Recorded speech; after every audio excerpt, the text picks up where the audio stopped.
Okay, so the video I'm about to show you, I just finished editing, and it's about the recap of the Walk for the World on September 23rd.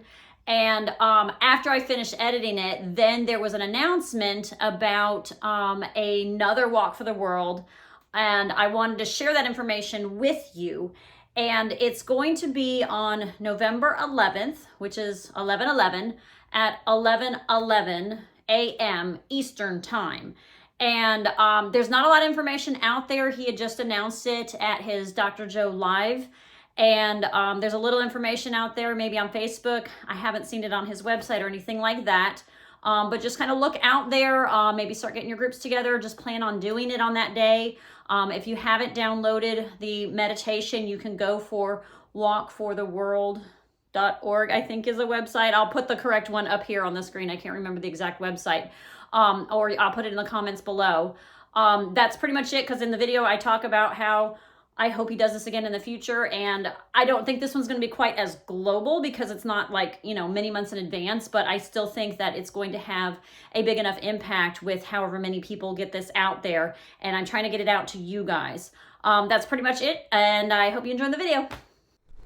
On September 23rd, 2023, Dr. Joe Dispenza did something called Walk for the World. And many of you watching probably participated in that. And if you didn't, or if you are unaware of what it is, I'll explain a little bit. It was basically a meditation that Dr. Joe had put together for everyone in the world to do at the exact same time. And the idea of it was to, I guess it was kind of like to spread love to the world or for world peace. There wasn't really an exact thing that was focused on. It was just basically loving us in the world. And it was a great opportunity for my children to do a walking meditation for the first time. We had all gone to Marco Island where they were having the Dispenza event at the time, and they were able to participate there. All of them got the cute little t-shirts and everything.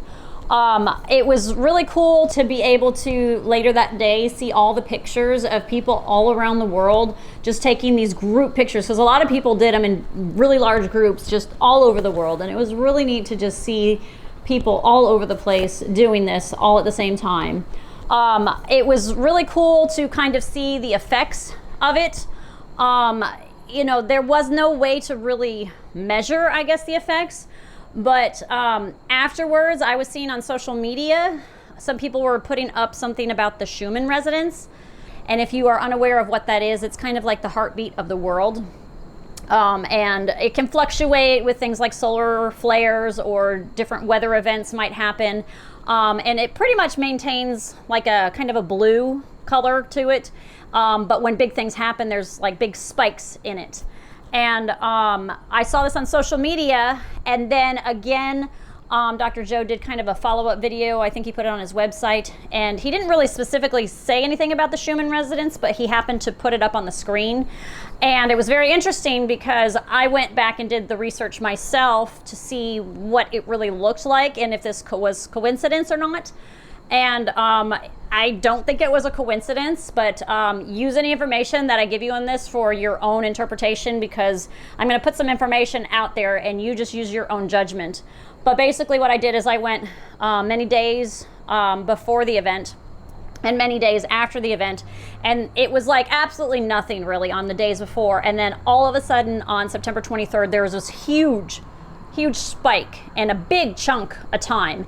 And then the following days, there was a few like little spurts. And then after that, it just kind of flatlined.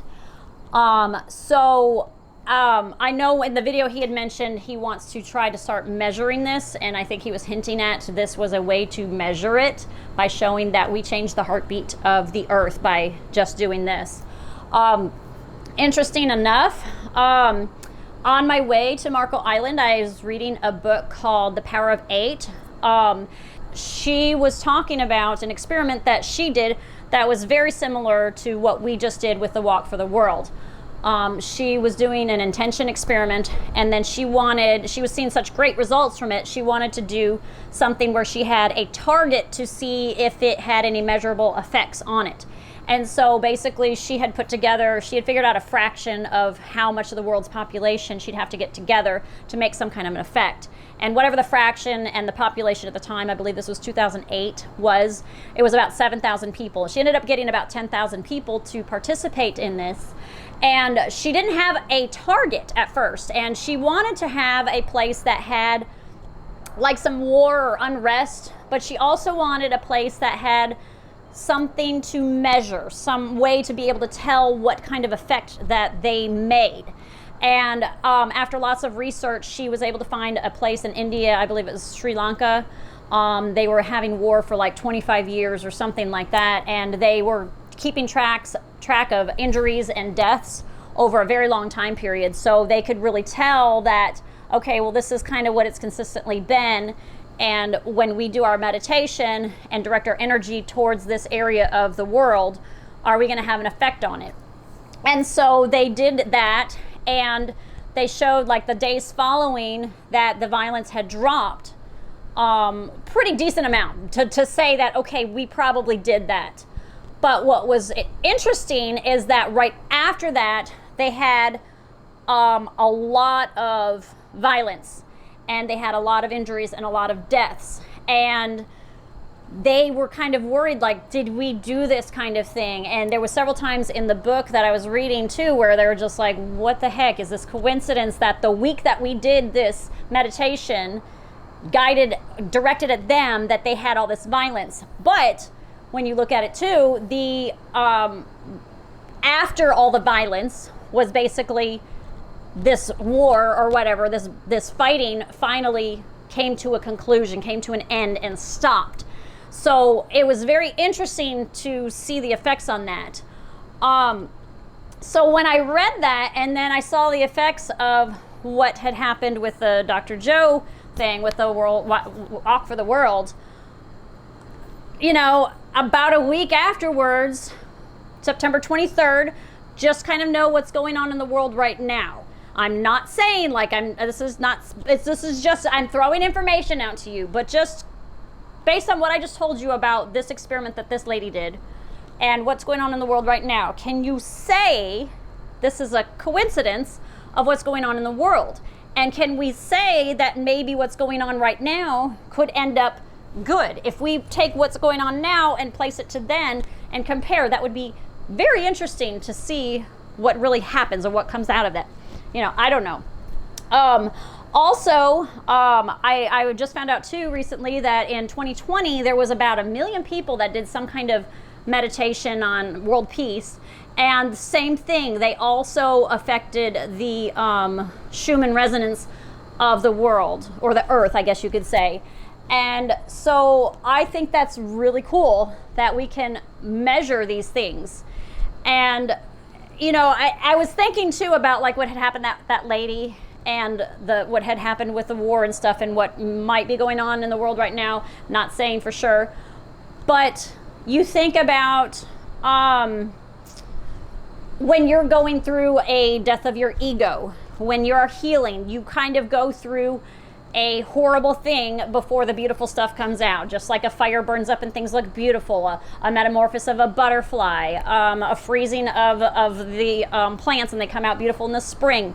So it's kind of like a harsh thing that happens before the beauty comes out. So, you know, maybe there was a feeling in the earth of something going on and this shook it up, and who knows? Like I said, all just giving you information. You make your own conclusions based on what I'm giving you.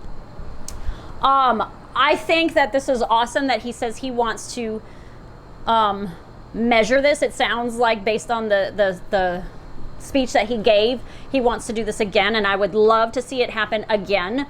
I've seen a lot of people try to do this once a week. Obviously, it's not going to be in the numbers that he had, but if he could do this once a year, twice a year, something like that, and get these numbers, imagine the effect that it could have just on the heartbeat of the world. Now, if in one day we could do that and it had some lasting effects for a couple days afterwards, if we did that on that scale every week, it seems like it would maybe consistently get that way, and we could make a huge impact and a huge change.